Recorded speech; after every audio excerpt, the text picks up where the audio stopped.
Au nom du Père et du Fils et du Saint-Esprit. Amen. Nous t'adorons, ô Jésus, et nous te bénissons, parce que tu as racheté le monde par ta sainte croix. La peur est un sentiment bien humain. Il se traduit par la crainte de perdre des biens de très grande valeur, comme la vie, la nôtre, ou celle des gens qui nous sont chers, et même certains biens matériels importants. Je pense, et je prie en particulier pour les pauvres habitants de villes d'Ukraine qui sont assiégés en ce moment et éprouvent une grande peur face au bombardement et à la possibilité de mourir. Je pense aussi à la peur des parents qui ont des enfants gravement malades et qui ont peur pour eux. Je pense à la peur de ceux qui sont sans travail, sans logement, sans appui matériel dans un environnement de précarité extrême. C'est alors, dans ces situations-là, que le chrétien cherche et retire la confiance, malgré tout, dans la présence de Dieu notre Père à ses côtés. Tel que le psaume qui est proposé aujourd'hui à notre méditation. Le psaume 27. Le Seigneur est ma lumière et mon salut. De qui aurais-je crainte? Le Seigneur est le rempart de ma vie. Devant qui tremblerais-je? Si des méchants s'avancent contre moi pour me déchirer, ce sont eux mes ennemis, mes adversaires qui perdent pied et succombent. Qu'une armée se déploie devant moi, mon cœur est sans crainte. Que la bataille s'engage contre moi, je garde confiance. J'en suis sûr, je verrai les bontés du Seigneur sur la terre des vivants. Espère le Seigneur, sois fort et prends courage, espère le Seigneur. Ce psaume est précisément le psaume de la confiance en Dieu, qui commence ainsi. Le Seigneur est ma lumière et mon salut. On peut résumer ce psaume en disant « Je n'ai pas peur, je suis enfant de Dieu, j'ai confiance en Dieu mon Père, qui est tout-puissant. » À ce propos, un ami à moi, jeune père de famille, avait connu un grave désagrément il y a quelque temps.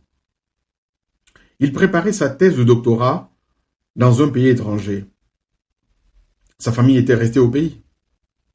Au cours d'une visite à sa famille en Afrique, il fut victime d'une agression terrible où il perdit rien moins que la vue d'un œil. Pauvre doctorant, il ne devait plus voir que d'un seul œil, avec tout ce qu'il avait à lire, à écrire.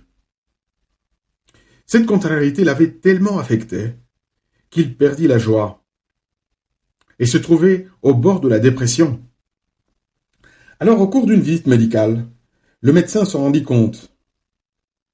Et il se rendit compte que ce n'était pas avec des médicaments qu'il devait l'aider. Et lui demanda alors, « Monsieur, est-ce que vous êtes chrétien ?» Il répondit oui, comme la plupart des gens dans ce pays. Et le médecin d'ajouter, « Qu'est-ce que Dieu représente pour toi ?» Et là, cette question, cette simple question, fut comme un déclic, fut comme une lumière qui s'allumait dans son intelligence. Il se rendit compte que, malgré qu'il n'avait plus l'usage d'un œil, Dieu son Père était là et le rassurait. « Tiens bon, ça va aller, courage. » Seigneur, fais que j'expérimente dans les peurs, petites ou grandes de la vie de tous les jours, la force de ta présence.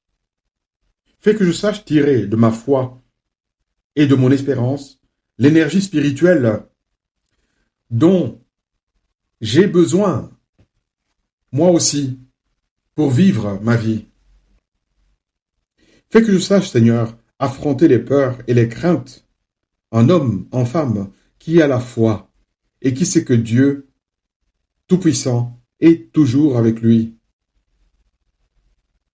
Nous pouvons nous demander en présence de Dieu, est-ce que la foi la confiance qu'elle traduit concrètement en Dieu, est pour moi comme un tremplin d'où je rebondis pour affronter les défis que présente la vie quotidienne. On a pu dire que marcher, c'est toujours avoir un pied en l'air. C'est une expression comme ça. Marcher, c'est toujours avoir un pied en l'air.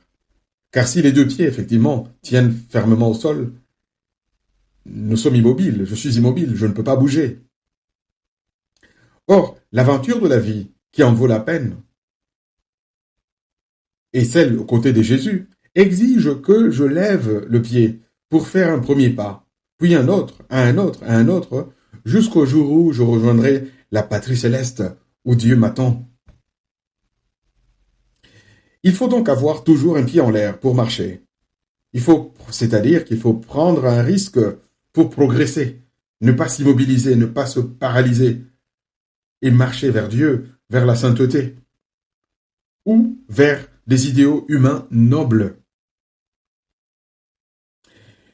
Seigneur Jésus, les peurs sont paralysantes. Donne-moi de ne pas avoir peur de me tromper par mes erreurs et mes péchés qui sont l'apanage, le propre de ma nature humaine. Ô Jésus, donne-moi de ne plus avoir peur des hommes, de leurs regards, de ne pas me laisser paralyser par leurs opinions sur moi ou sur mon agir. Lorsque je te vise, je te cherche toi. Donne-moi, ô Jésus, de courir le risque d'aimer, même sans recevoir des réponses positives en retour. En tout cela, ô mon Dieu, une chose me suffit. Tant que je sais que tu es à mes côtés, je me sens rassuré et je peux continuer ma route vers toi malgré tout. En somme, face à la paralysie de la peur, j'ai le remède de la confiance en Dieu. La confiance en Dieu est un véritable remède qui nous met sur pied, nous remet sur pied et nous permet de marcher d'aplomb et d'avancer vers Dieu en vivant notre vie simplement et sans prétention. J'ai confiance également en l'aide de la Vierge Marie. Les chrétiens ont toujours eu une confiance particulière en l'aide de la Vierge Marie, qui, elle, nous le verrons, est au pied de la croix, va assister à l'immolation de son Fils en s'unissant à ses souffrances. J'ai aussi confiance, comme les saints nous montrent l'exemple, dans l'aide si efficace de notre mère. Je sais qu'elle ne peut pas m'abandonner parce qu'elle est ma mère. Je te dis merci, mon Dieu, des bonnes décisions et des mouvements d'amour pour toi que tu as suscités en moi au cours de cette courte méditation. Aide-moi à vivre ainsi, sans peur, en ayant confiance en toi. Ô Marie, ma mère, mon espérance, Saint Joseph, et toi, mon bon ange gardien, intercédez pour moi